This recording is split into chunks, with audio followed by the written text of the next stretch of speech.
Nous proposons un projet qui repense la gestion des territoires délaissés au plan de la tour, tout en participant au maintien de l'équilibre des écosystèmes, avec pour architecture levier le bastidon collaboratif du soin à la biodiversité. Cette architecture levier est motivée par un des pollinisateurs les plus significatifs pour la survie des écosystèmes, l'abeille. Cette dernière, en tant que gardien de la biodiversité, contribue à la pollinisation de près de 75% des cultures, prend soin de la biodiversité, contribue à la production alimentaire, fournit des aliments riches en micronutriments et maintient les écosystèmes.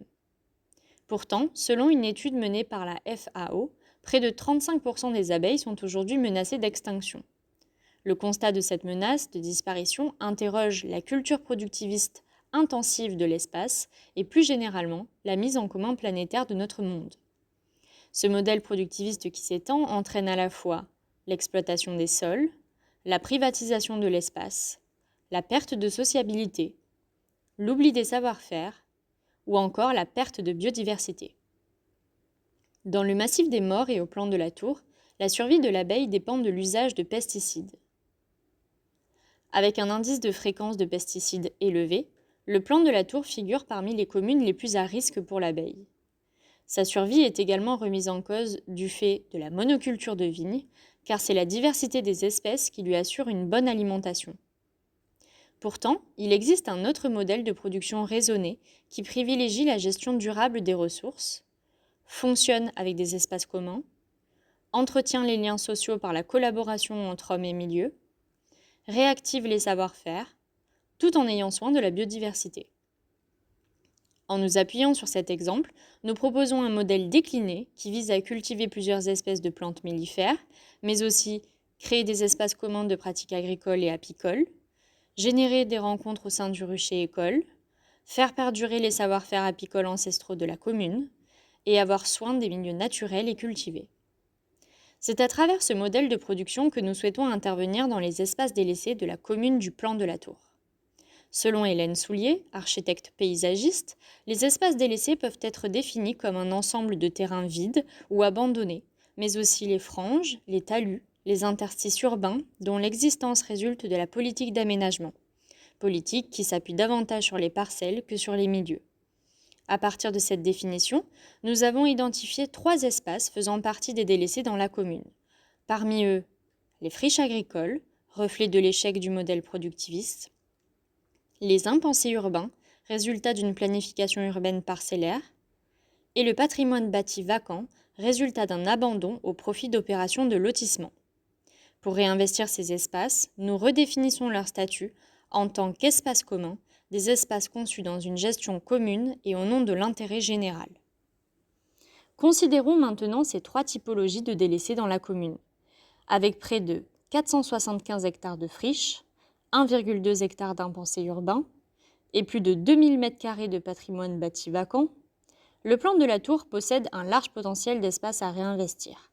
À cela s'ajoute une lisière à risque, le recours à la monoculture et aux pesticides. Ainsi, notre stratégie vise à réactiver les friches agricoles en y pratiquant la polyculture, à réapproprier les impensés urbains, à dessiner une lisière étagée, le tout autour d'une boucle de randonnée qui s'appuie sur les chemins existants et qui s'étend de la forêt communale jusqu'au village. Au nord de cette boucle, nous réinvestissons un bâtiment agricole abandonné pour y implanter le projet du bastidon collaboratif du soin à la biodiversité. Notre stratégie pourrait se déployer à l'échelle de la commune en reliant des ensembles d'espaces réinvestis par des boucles thématiques. Intervenir dans des espaces ruraux délaissés permet de repenser la gouvernance de la gestion des territoires, à la fois à l'échelle de l'homme et de la biodiversité. C'est le long de la boucle en ponce que nous intervenons. Pour soutenir notre projet levier, nous travaillons avec des acteurs locaux motivés et engagés que nous avons rencontrés. Ainsi, pour le projet du bastidon collaboratif et son jardin mellifère, nous collaborons avec l'association de ruchers école Lei Pastre des Sabillo dans une perspective de soutien à la biodiversité. Le projet vise à la fois à participer à l'autonomie alimentaire, accompagner les changements climatiques forestiers, prendre soin de la biodiversité et soutenir la filière apicole.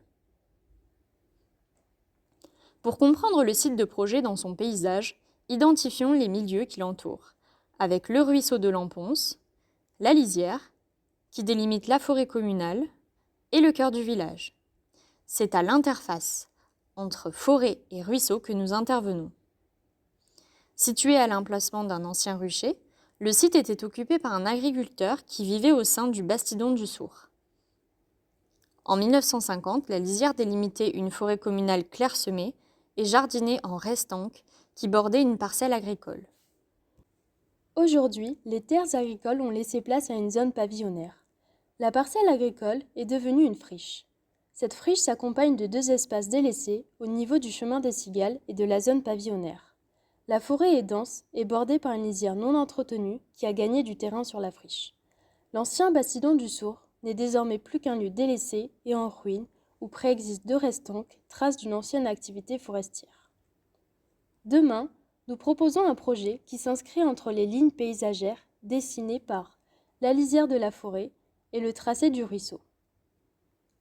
En relation avec notre stratégie, nous réinvestissons les délaissés du site en espaces communs. La parcelle du projet est reliée aux 2 autres espaces réappropriés par une boucle de randonnée.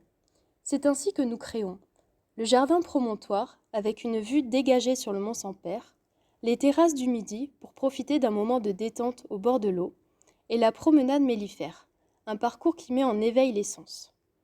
À travers ces aménagements, nous cherchons ainsi à activer des collaborations entre les hommes et milieux pour prendre soin d'une lisière jardinée qui fait face aux risques, avoir soin de la ripisylve et de la forêt en y installant des ruchers à pied.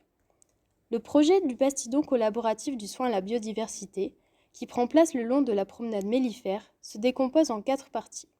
Une partie production, située au sein du jardin mellifère et des murs à pied, une partie transformation du miel et des huiles essentielles, une partie accueil et point de vente, puis une partie dégustation.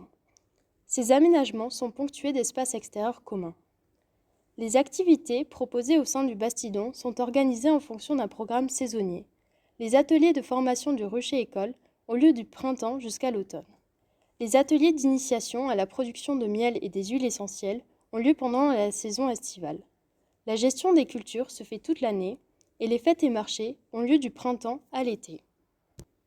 Notre architecture est faite de 3 séquences parallèles qui représentent les 3 milieux parcourus par le projet: la forêt, la clairière et le ruisseau. À chacun de ces milieux correspond un espace linéaire. Au sein du bâtiment processus, les espaces intérieurs, tous encadrés par des espaces extérieurs, se parcourent le long de l'histoire de fabrication du miel et des huiles essentielles. Les séquences sont délimitées par différents types de murs qui dessinent notre dispositif spatial, avec des murs massifs et des murs traversants, surmontés par une structure en filigrane. Une multitude de parcours en relation avec les milieux créent des expériences sensorielles intimes ou collectives. Les murs sont pensés de façon à accueillir les corps et postures et offrent des vues et cadrages sur la forêt et la rivière. Au cœur de la séquence clairière, la toiture définit une intériorité et une relation au ciel. À la manière du bastidon réhabilité, les bâtiments processus s'implantent sur les terrasses en restanques. La toiture des bâtiments est inclinée de façon à ouvrir la vue sur les paysages environnants. Plusieurs dispositifs structurels sont pensés pour lutter contre le risque incendie. Parmi eux, un mur rideau pare-flamme pour assurer davantage de sécurité, une grille de ventilation et un bandeau de sous-toiture et une couverture de toiture en cuivre résistante à une température de plus de 1083 degrés. Pour éviter la surchauffe, la toiture possède un débord qui assure une ombre portée sur le mur en bauge. De même, du côté des parois vitrées, elles sont occultées en été grâce à des brise-soleil qui régulent la température intérieure du bâtiment. La récupération des eaux de pluie se fait par un système de gouttières qui achemine l'eau jusque dans une cuve. Cette eau, récupérée, sert à irriguer les cultures mellifères. Enfin, la toiture dispose de grilles de ventilation qui laissent circuler l'air. Pour la réhabilitation du bastidon, une isolation terre-paille locale est projetée à l'intérieur pour assurer un confort thermique. À l'extérieur, un enduit terre vient recouvrir la façade en pierre. Le bastidon, ainsi réhabilité, permet l'accueil des habitants et compose avec le paysage environnant. Les matériaux choisis sont issus des ressources locales et encouragent les circuits courts.